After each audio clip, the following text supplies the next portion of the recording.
Welcome to my study today. I'm going to have another look at compound verbs. That's verbs that use an adverb particle or a preposition to make up a complete phrase.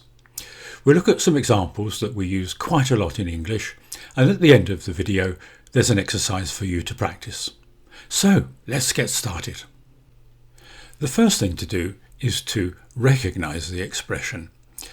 You really don't have to decide whether you have a verb plus a preposition or a verb plus an adverb particle.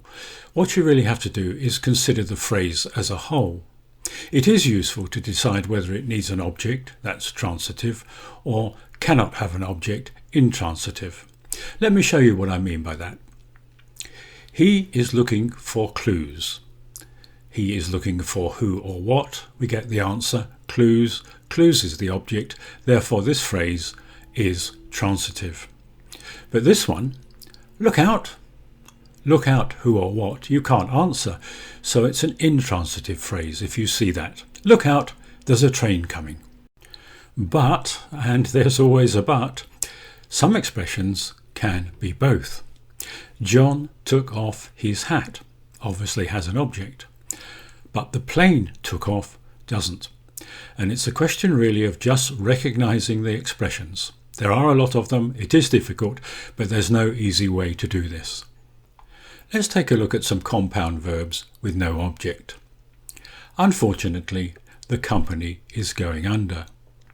Now those two words have to be taken together, and if you don't know the meaning, you can really only look in a dictionary. In this case it means going bankrupt, but that's quite common with compound verbs.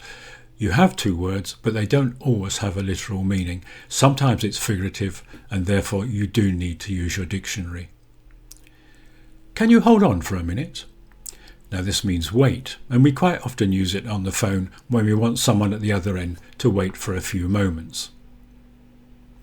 Carry on. That's fairly self-explanatory. Continue with what you are doing. Up and down are very common in compound verbs. Wake up, which obviously means stop sleeping. And when I grow up, I want to be like my daddy. If you think about it, it really means when I get bigger, when I grow up. But it's a nice compound verb to use. And down, the opposite. Slow down, you're going too fast. And just to remind you, some verbs can have an object and some verbs don't. Look at these two. I fell down, which is intransitive, and I fell down the stairs, which has an object and therefore is transitive. And now some compounds with an object. Please fill in the checklist. Fill in can be substituted with the word complete. Cross out the answer, elephant, I made a mistake. Cross out means to make a correction. Are you still learning Italian? No, I gave it up. But here the structure is slightly different. I gave it up. We have a pronoun, and the pronoun must follow the verb and go before the adverb particle. I gave it up. And we can substitute, I stopped. Here's a common phrase using the word down. Please turn down the television. It's too loud. It means reduce in volume. I'm throwing away this rubbish. Now that's a fairly obvious one, and you can take that in the literal sense, to throw away. I knocked my glass over. But we do use an idiomatic expression here for knocked over, and it's to do with a road traffic accident actually. You can be knocked down by a car.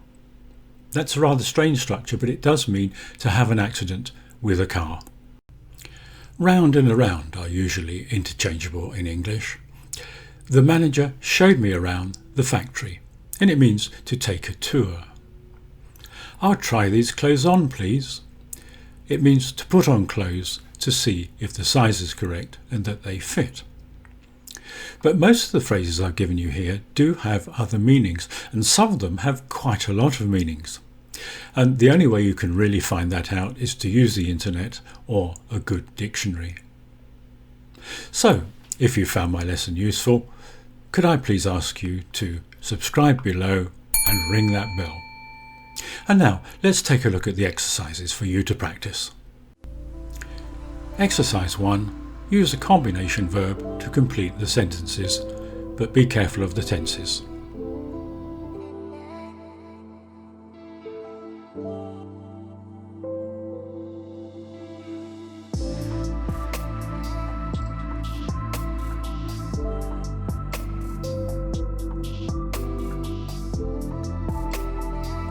And here are the answers.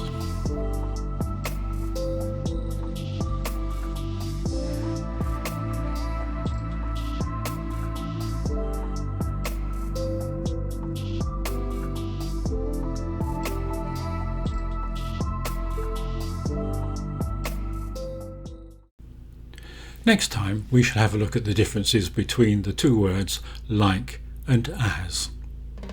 So, thanks for watching. Please subscribe below, and I'll see you next time. Bye!